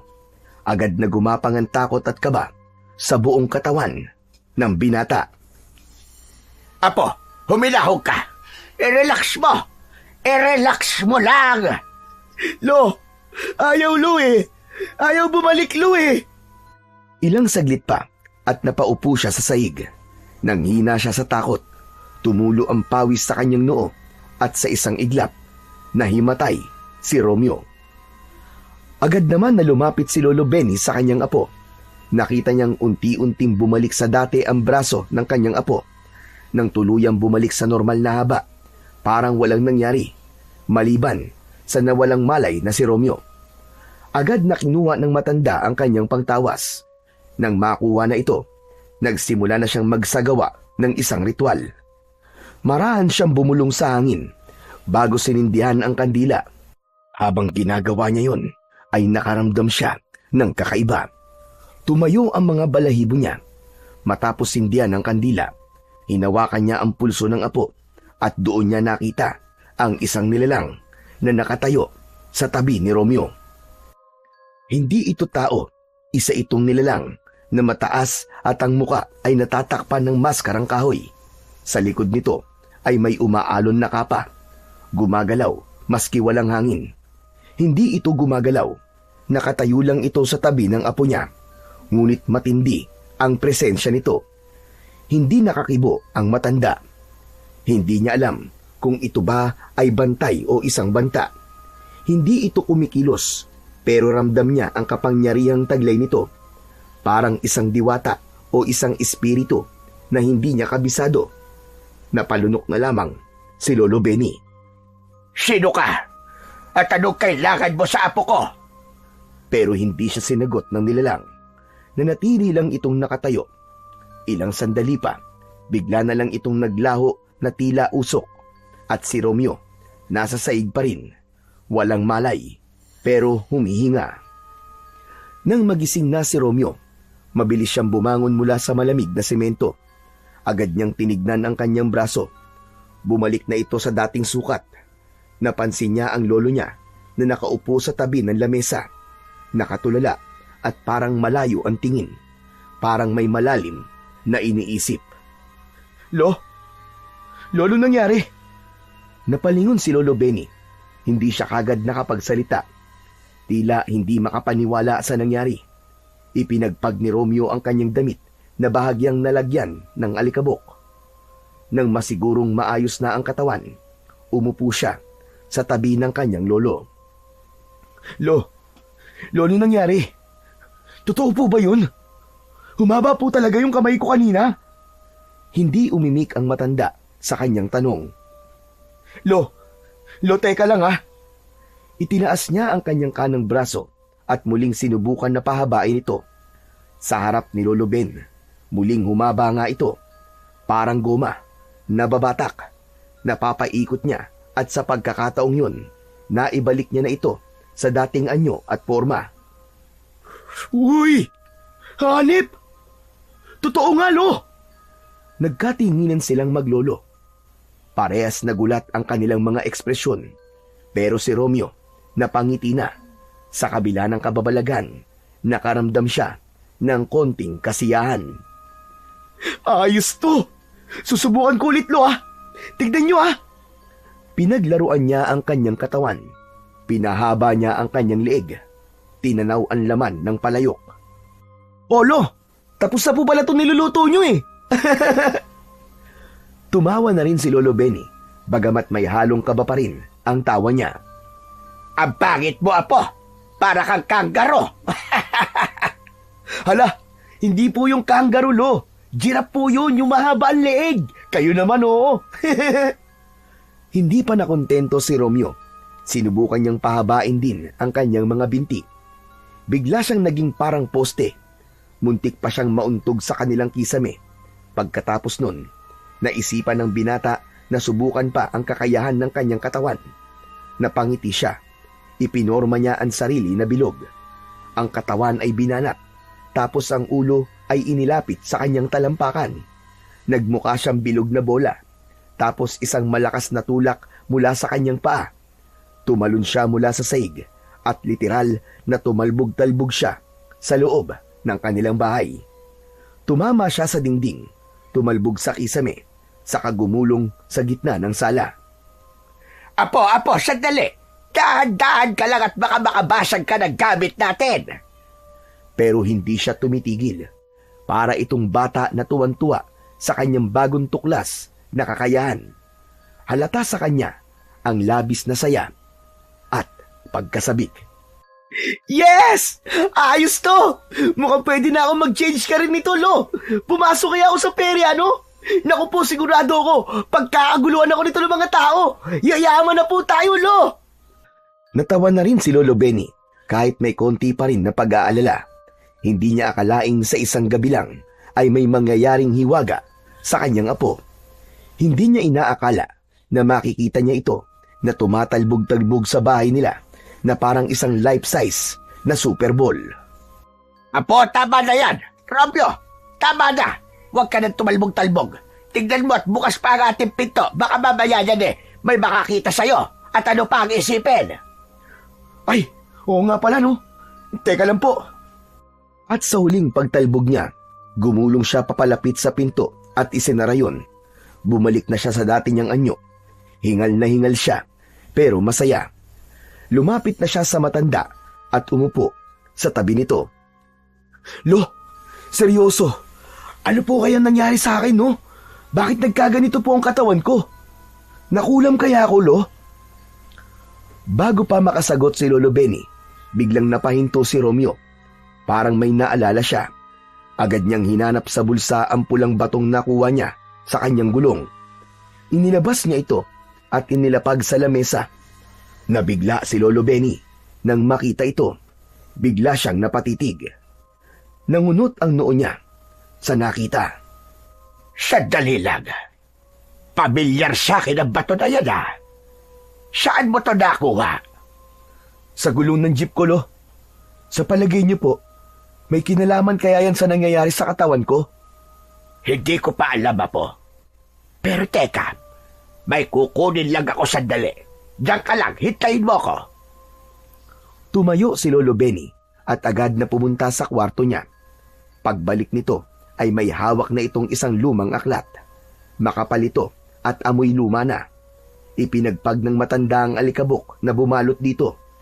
Marahang binuklat ang mga pahina. Dito sa librong ito, nakatala ang iba't ibang uri ng mga mutya. Ipinakita niya kay Romeo ang isang pahina kung saan may larawan ng isang pulang bato. Hawig na hawig yun sa batong nasa lamesa. Walang pangalan ng mutyang ito. At kakaiba, wala itong sariling kapangyarihan. Ang kapangyarihan nito ay nakadepende sa anong bagay ang unang madidikitan nito bago mapunta sa tao. Elo, sa gulong ko po yan nakita eh. Nakadikit po sa goma. Doon po sa jeep ko. Yun na nga. Nakuha mo ang katangian ng goma. Humahaba, nababanat, pero bumabalik din sa dating anyo. Ayos! Pero hindi lang yun, Apo. Basahin mo itong nakasulat. Ang mutya ay may tagapangalaga.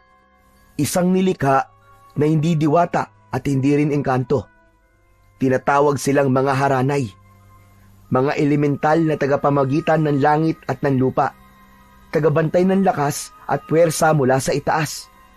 Isa itong elemental na hindi basta-basta nagpapakita, maliban kung ipagkakaloob na nila ang mutya. Mananatili siyang nakabantay hanggat hindi pa lubos na tinatanggap ng bagong tagapangalaga ang kapangyarihan ng mutya.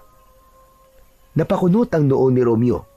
Napalingon siya sa kanyang tabi, sa harap, sa likod, sa kaliwa at kanan niya. Totoo ang nasa aklat, Apo. Nakita ko siya kanina. Nagpakita siya sa akin.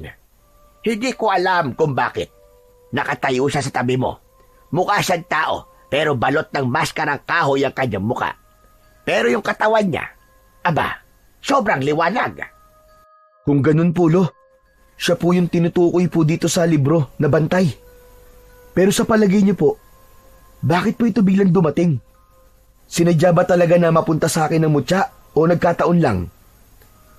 Tumawa si Lolo Benny sa sinabi ng kanyang apo. Hindi ko pa alam sa ngayon, Apo.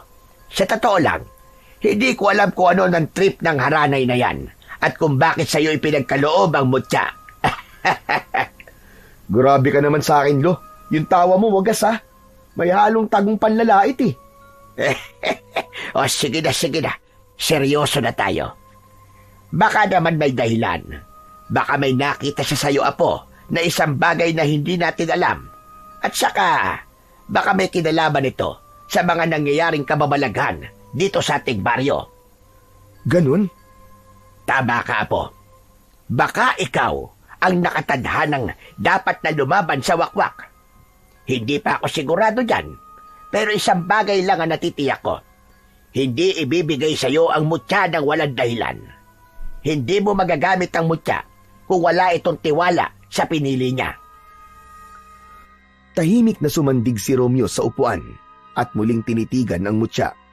Samantala, si Lolo Benny naman ay napatitig sa mutya. Dahan-dahan niyang inilapit ang daliri dito at pinulot ang bato. Aray ko, Diyos ko po! Bigla niyang nabitiwan ng mutya nang maramdaman ang tila matinding init na sumuot sa loob ng kanyang balat. Hindi lang siya basta napaso. Makirot ang buong kamay niya. Olo, ano po nangyari? Napaso ako. Bakit ka naman pumapapaso, Lo? Hindi naman mainit to eh. Dabuho kang bata ka. Akala mo ba nagbibiro lang ako? Akala mo ba pinaglalaruan lang kita? Tignan mo to. Ipinakita ni Lolo Benny ang kanyang daliri. Kulay pula, may bahagyang paltos. Aba, oo nga no. Bakit ako, Lo? Hindi po ako napapaso kapag hinahawakan ko yan. Napatingin si Romeo sa mutya. Hinawakan niya ito gamit ang dalawang kamay. Pinatong niya ito sa kanyang palad. Wala siyang naramdamang init. Wala ring sakit. Ibig sabihin lang, Apo, para sa'yo lang talaga yan. Walang sino man na makakahawak niyan. Maski sino, kahit ako. Mabuti man o masama, mapapaso sila. O mas malala, maaaring masunog sila ng buo. Pero ikaw, hindi. Dahil ikaw ang pinili. Pero Lo, bakit ako? Bakit naman ako ang binigyan? Wala naman po akong ginagawang kakaiba. Pamamasada lang po ang ginagawa ko. Hindi rin ako bayani. Hindi ako matalino. Hindi ako malakas. Apo, hindi lang sa lakas o talino ibinibigay ang ganitong responsibilidad. Kung minsan, pinipili ang isang tao dahil sa kanyang puso. Baka nakita ka ng tagabantay. Baka alam niya kung anong meron sa'yo na hindi mo pa nakikita sa iyong sarili. Napatingin ulit si Romeo sa mutya. Dahan-dahan itong lumiwanag. May bahagyang kumikislap na pulang liwanag. At huminga siya ng malalim. Kung ganun, akin na talaga to. Akin na tong mutya na to. Tinatanggap mo na ba ng buo ang mutya, Apo? Ano po kasi, Lolo eh. Kapag tinanggap mo na ng buo ang kapangyarihan ng mutya na yan, magsisimula na ang malaking pagbabago sa buhay mo. Hindi ka na magiging isang ordinaryong tao. Hindi ka na si Romeo na namamasada lamang ng jeep. Magiging tagapagtanggol ka na ng buong baryo. Ay nako. Sige, Lo. Bahala na si Batman. Pero sa ngayon, kain na muna tayo, Lo. Gutom na ako eh. Ay, oo nga pala. Nalibang na ako. O siya, halika na. Ihanda na natin ang lamesa at nagugutom na rin ako. Nagluto ako ng paborito mong ulam. Talaga po, Lo? Oo, nagluto ako ng tinola na may papaya at tabos ng sili. Wow! Mukhang mapapalaban nga ako nito, Lo ah. Mapapalaban ako sa kainan. Salamat, Lo ah. Habang magkasalo ang dalawa sa masarap na hapunan, biglang natigilan si Romeo. May naramdaman siyang kakaiba. Parang may nakamasid sa kanya. Napatingin siya sa pinto. Sarado yun. Tumingin siya sa bintana, pero sarado rin ang lahat ng bintana. Napakunot noo siya. Tinignan niya ang dingding. May napansin siyang maliit na butas at mula doon ay may gumalaw. Lo, may tao. Agad siyang tumayo. Binuksan niya ang pinto at tinungo ang lugar kung saan ang butas na yon. May nakita siyang anino na tumakbo palayo. Nang tignan niyang mabuti, isang babae. Mabilis itong tumakbo palayo. Napatigil siya saglit. Pinilit na pagmasdan ito mula sa dilim. At doon niya nakita. Babae nga ito. Tumakbo siya. Nag-focus. Ang kanyang mga bisig ay kusang humaba. Parang elastiko. Umabot ang kanyang kamay sa babae at sa isang iglap. Nahawakan niya ito sa dalawang braso. Nabigla ang babae at pilit na nagpupumiglas. Hinila siya pabalik ni Romeo at doon na palapit ang estranghera. Doon niya ito lubos na namukaan. Ito yung babae na palagi niyang nakikita na gumagala sa kalsada tuwing alanganing oras. Pero sa oras na yon, malinis siya. Maayos ang itsura. Maamo ang mukha nito kahit may halong gulat at galit. Romeo, apo, ano yan? Nakulo, nahuli ko po. Nakasilip sa butas ng dingding natin. Mukhang minamanmanan po tayo. Ano ba? Bitiwan mo nga ako! Anong bitiwan ang sinasabi mo? Bakit naman kita bibitiwan? Sino ka ba ha? Ano ba? Nasasaktan ako, tama na! Aray ko! Muling nagpumiglas ang babae.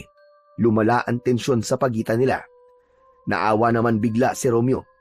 Binitiwan nito ang isang kamay ng kanyang biyag.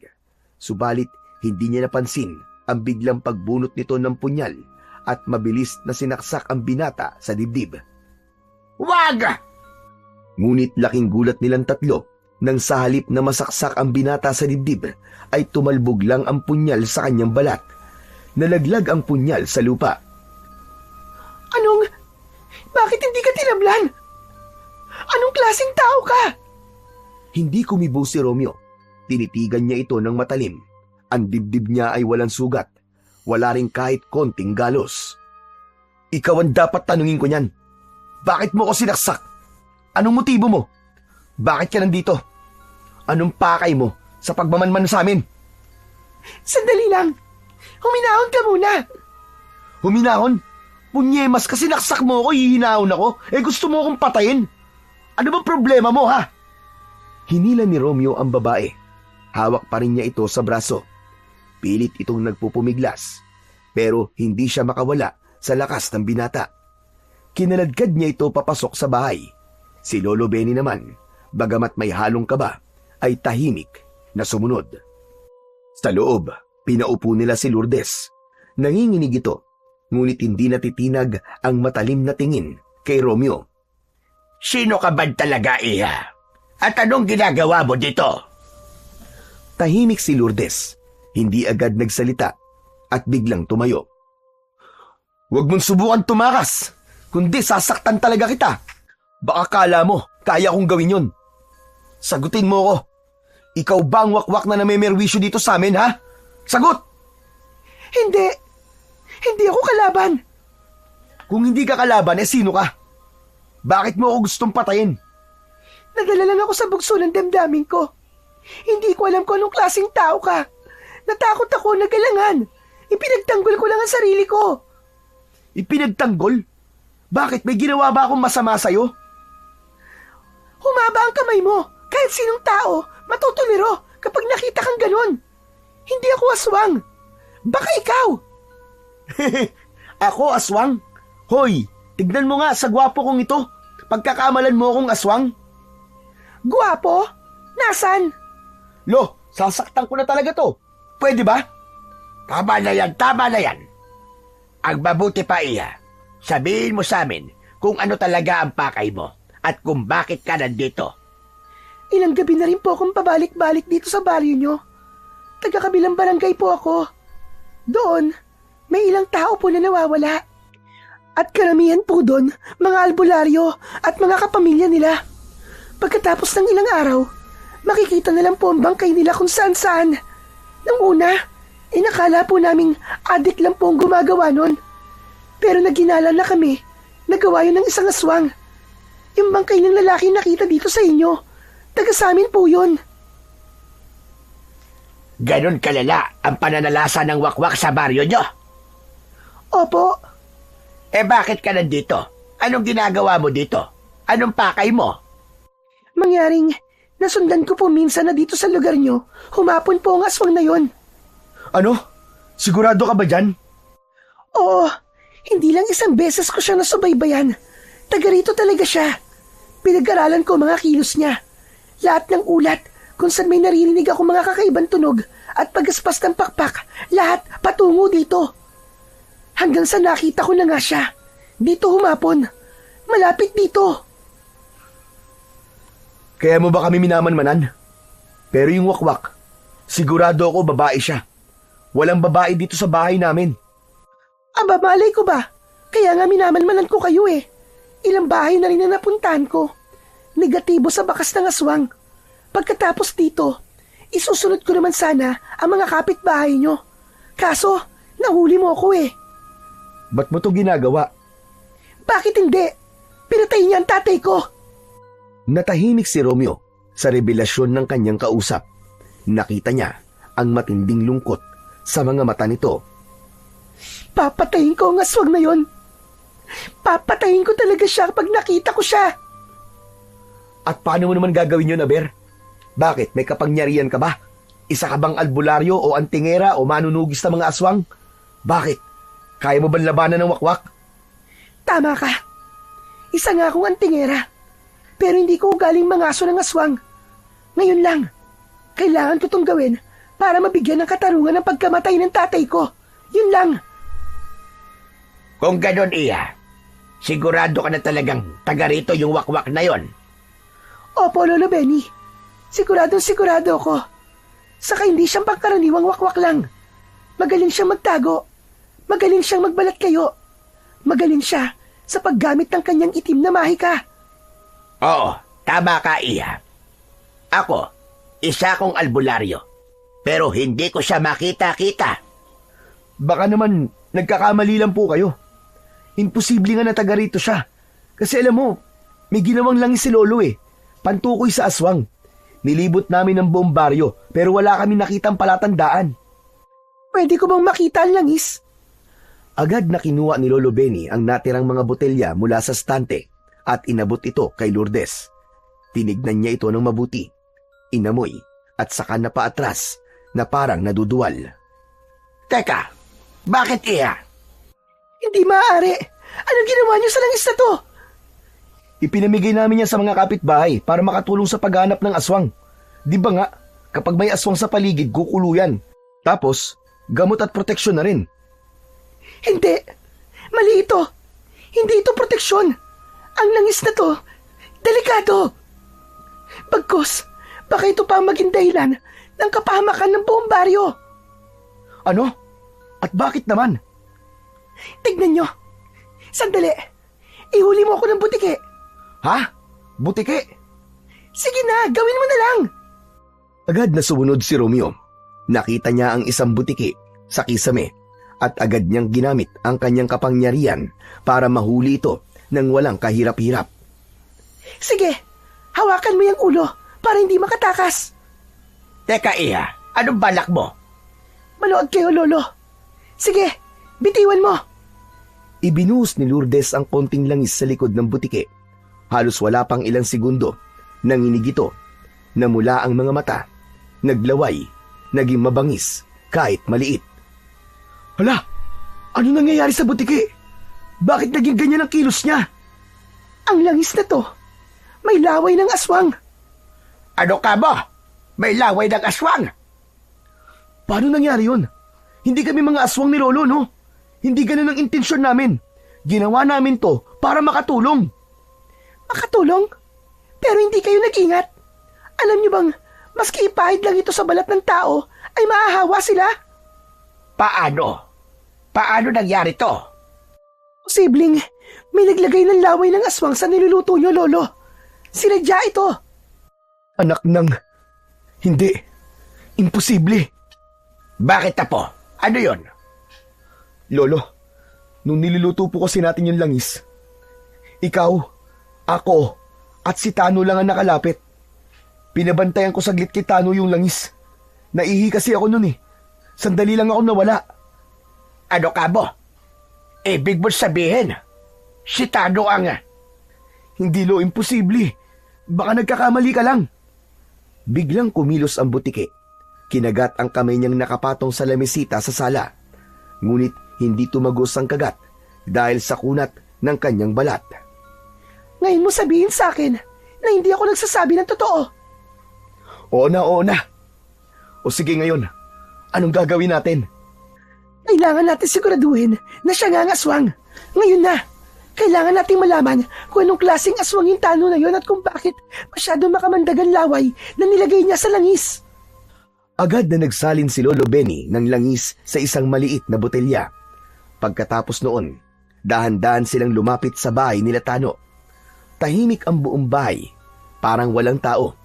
Ngunit nang mapansin nilang kumukulo na ang langis na hawak ni Lolo Benny, kinumpirma nilang may aswang nga sa loob.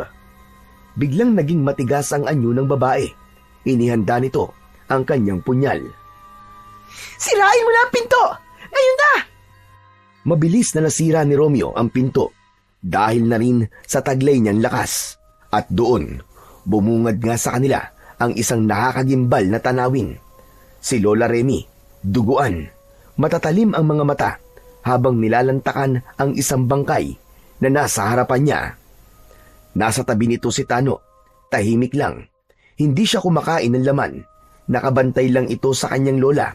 Ngunit nang makita niya sina Romeo, nanlaki ang kanyang mga mata. Anong? Huli ka na! Huli na kayo sa mga katarantaduhan nyo! Papatayin ko kayong mga aswang kayo! Tinugod ni Lourdes si Lola Remy. Habang papalapit siya, biglang lumitaw ang malapad at makapal na pakpak ng matandang wakwak. Galit na galit ito at naging mabangis nang makitang may papasugod sa kanya. Ngunit bago pa man maibaon ng dalaga ang hawak na punyal, humarang na kagad si Tano. Wag! Wag! Wag niyo sasaktan ang lola ko! Parang awa niyo na! Maawa kayo! Nasaksak sa balikat si Tano. Napaatras ito at nahugot ang punyal. Dumanak ang kanyang dugo. Kulay itim. Galit na galit pa rin ang babae. Agad itong hinatak palayo ni Romeo. Bitiwan mo ako! Ano ba? Papatayin ko ang mga aswang na yan! Sandali lang! Huminahon ka! Huwag kang padalos-dalos. Huwag ka rin masyadong mainit. Kita mo naman, di ba? Sukol na sila. Hindi! Hindi mo ako naiintindihan eh! Pakawalan mo ako! Alam niyo ba kung bakit ako naging ganito? Namatay mga magulang ko sa kamay ng isang albularyo. Kaya sumanib ako noon sa kulto ng mga aswang. Sumamba kami sa demonyo. Pinagkalooban kami ng kapangyarihan. Ginawa ko to para ipaghiganti ang mga magulang ko. Wala naman silang kasalanan eh. Nagpagamot lang sila noon dahil sa isang simpleng sakit. Pero yung manggagamot na yon, aksidenteng nalason silang dalawa. Sabay silang namatay. Tapos, si Lola biglang nagkasakit. Ayokong mamatay siya kaya hinawaan ko siya. Ginawa ko siyang aswang na tulad ko para matagal pa kami magkasama. Takot ako. Takot ako mag-isa. Takot kang mag-isa? Bakit kasalanan ba namin lahat ng ginawa ng albularyo na yon? Siraban tuktok mo, Chong. Wala kaming kinalaman sa pagkamatay ng mga magulang mo. Wala akong pakialam. Lahat kayo uubusin ko. Lahat kayong mga albularyo. Maswerte nga lang kayo ng lolo mo eh. Kasi hindi nyo pa oras. Inuna ko muna ang mga taga-ibang baryo.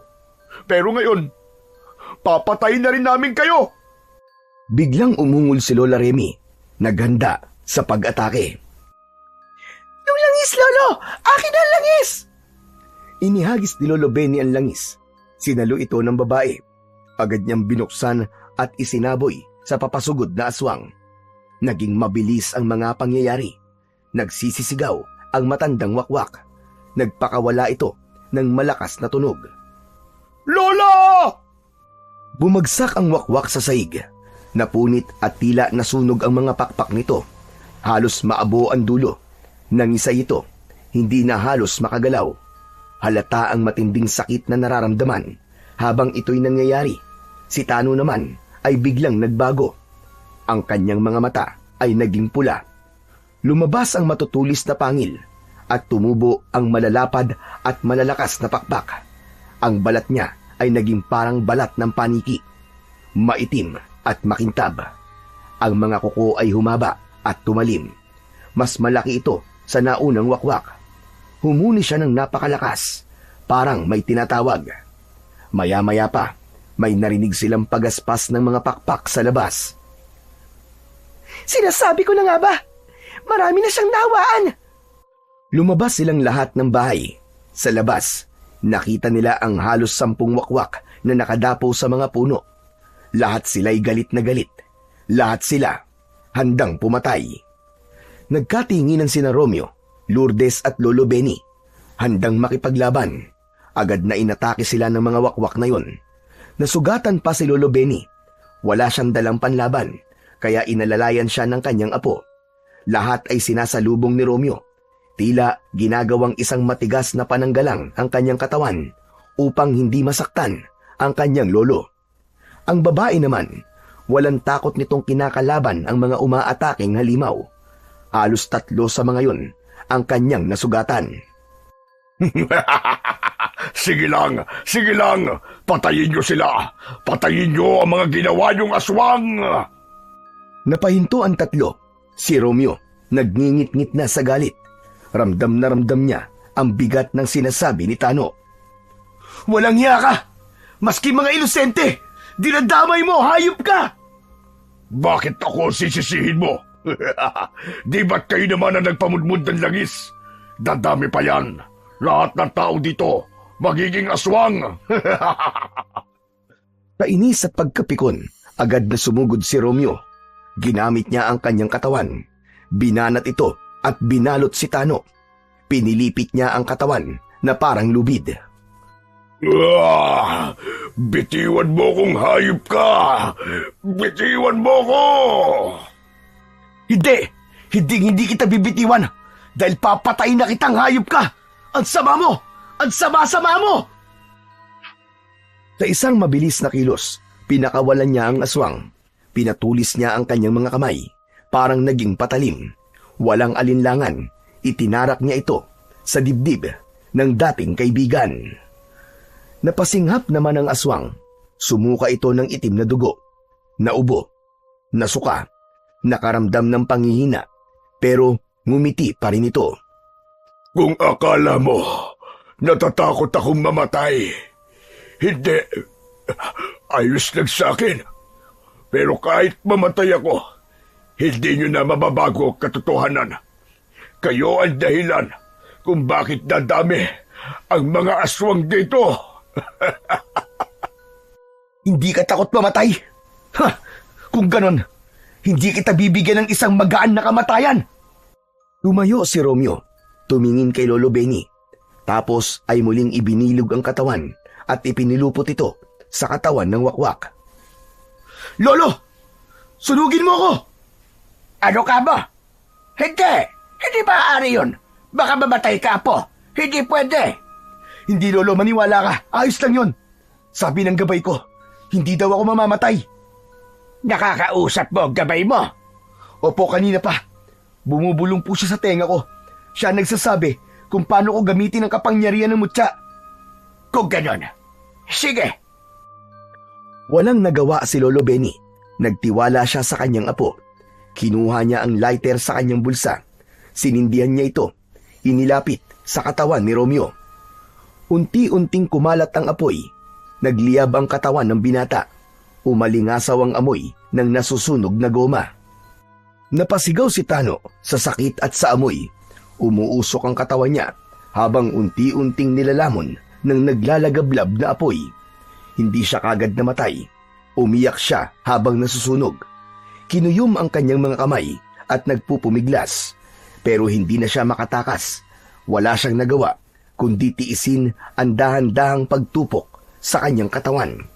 Masakit at mabagal ang kanyang naging kamatayan. Nang makita ito ng ibang wakwak, sa halip na umatake ay napaurong silang lahat. Isa-isa silang nagsiliparan papalayo. Tumakas sila sa takot sa apoy at sa amoy ng nasusunog na goma. Nang tuluyang matunaw ang katawan ni Tano, huminto ang apoy sa katawan ni Romeo. Kusa itong namatay. Napaupo naman si Romeo, hingal na hingal at pagod na pagod. Sa tabi niya, nakahandusay ang katawan ni Lola Remy. Wala na rin itong buhay. Tapos na ang laban. Sa wakas, Nabigyan na rin ng hustisya ang pagkamatay ng tatay ko. Walang iya ka! Walang iya kayo! Mga wala kayong awa! Nilapitan niya ang nakahandusay na katawan ni Lola Remy at pinagsasaksak ito ng kanyang kutsilyo. Tama na! Tama na, iha! Wala na! Patay na siya! Patay na sila! Ang katawan ng matandang wakwak, unti-unting tila nasunog din at naging abo. Ang abo nito ay tinangay ng hangin. Okay ka lang ba? Ano nga palang pangalan mo? Lourdes. Lourdes ang pangalan ko. Lourdes, salamat sa naging tulong mo sa amin, ha? Hindi. Ako nga ang dapat magpasalamat sa inyo. Pero hindi pa tayo pwedeng magdiwang sa ngayon. Kailangan nating harapin yung problema natin sa mga langis at sa mga nahawa nito. Tama ka. Bukas na bukas din ay kukolektahin namin ang lahat ng botelyang ipinamahagi namin. Kailangan mahanap ang lahat ng mga nahawa. At hindi ako titigil hanggat hindi ko sila na ibabalik sa dati. Kinabukasan, maaga silang gumalaw at ang balita, mabilis ding nakarating sa mga residente. Agad na naipon ng mga tao sa loob ng bakuran ni Tano. Gimbal sila sa nakitang bangkay sa loob ng tahanan ng maglola. Napag-alaman nilang aswang nga ang mga ito. Ginamit naman yung pagkakataon ni Lolo Benny para sabihin sa lahat na hindi epektibo ang mga naipamigay nilang mga langis. Nakiusap siyang ibalik lahat ng mga ito sa kanya. Hindi pa umaabot ang 1 oras, halos kalahati na ang nakapagsoli. Pero wala sa mga yon ang hinahanap nilang 10 wakwak na nahawa. Mabilis silang kumilos, kinolekta ang iba pa, hanggang sa nahanap na nila ang mga taong nahawa. Madali lang nila itong nakilala dahil kapag malapit na sila, agad na kumukulo ang langis sa bote. Agad na dinala ang mga ito sa bahay ni Lolo Benny. Pinagtulungan nila itong gamutin. Gamit din ang bagong gawang langis ni Lolo Benny. Pinahiran niya sila ng langis. Nagsunog din ito ng kamangyan at pinausukan ang mga naging biktima. Nagsuka agad sila ng itim na likido. Tumagal ang gamutan ng ilang araw. Araw-araw ay tinututukan nila ang paggaling ng bawat biktima. Si Lourdes naman ay patuloy na tumulong upang mapagaling ang mga tao.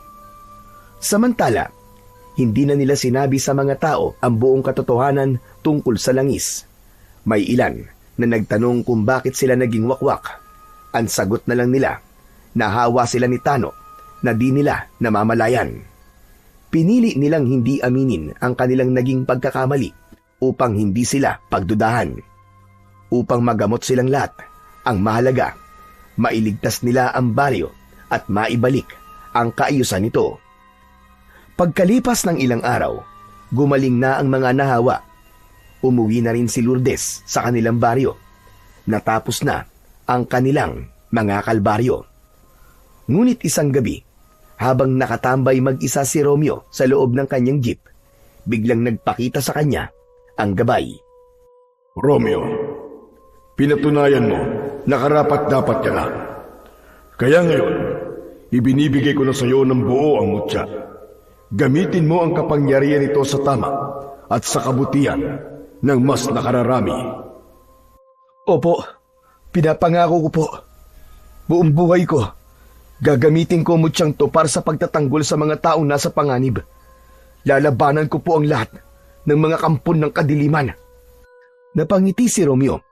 Maya-maya, ang katawan ng gabay ay biglang nagliwanag at unti-unting lumutang ito sa ere, pataas sa alapaap at kasabay ng maraang pag-ihip ng hangin. Unti-unti itong naglaho. At simula ng araw na yon, isinilang ang isang bagong bayani. Isang tsuper, isang superhero na handang lumaban sa anumang uri ng kasamaan sa kanyang paligid. Sa bawat biyahe ng kanyang buhay, dala niya ang tapang, ang mutya, at ang pangakong ipagtatanggol ang mga inosente habang siya ay nabubuhay. Mga idol, sana po ay nagustuhan niyo ang ating kwento. Ngayon naman po ay dumako na po tayo sa inyong pinaka-nire-request at pinaka-hinihintay na shoutout portion. Ano pa pong hinihintay natin? Eto na po. Shoutout po Marilu Credo. Shoutout po Imrilin from California, USA. Maraming salamat po sa suporta nyo mula dyan. Shoutout po Light Workers. Shoutout Jesser Cuenca from Dubai. Shoutout din po Mary Jean Rivera from Oman. Shoutout po Josephine Marcaida. Maraming salamat po sa suporta. Leia Bautista from Caloocan. Dance Mix Vlog. Shoutout po sa Barbero ng Pasig. Maraming salamat po dyan sa inyo sa mga taga-Pasig. Shoutout din po Dimna Timbre. Shoutout Barangay Badyang, Jaro, Leyte, Camillier Family. Hello, shoutout po sa inyo. Brian Jan Parcon from Lapu-Lapu, Cebu. Shoutout po Clark Knight from Iloilo. Shoutout po Amelia Namani from Israel. Wow, shoutout po sa inyo dyan. Chona Baisona, shoutout po from Malaysia. Muli po, maraming salamat po sa inyong walang sawang suporta at pakikinig ng mga kwentong aswang at katatakutan sa aking munting channel na The Voice Addict at Apong Isaac. Hanggang sa susunod pa pong kwento na magpapatindig ng inyong mga balahibo mula sa mundo ng kababalaghan.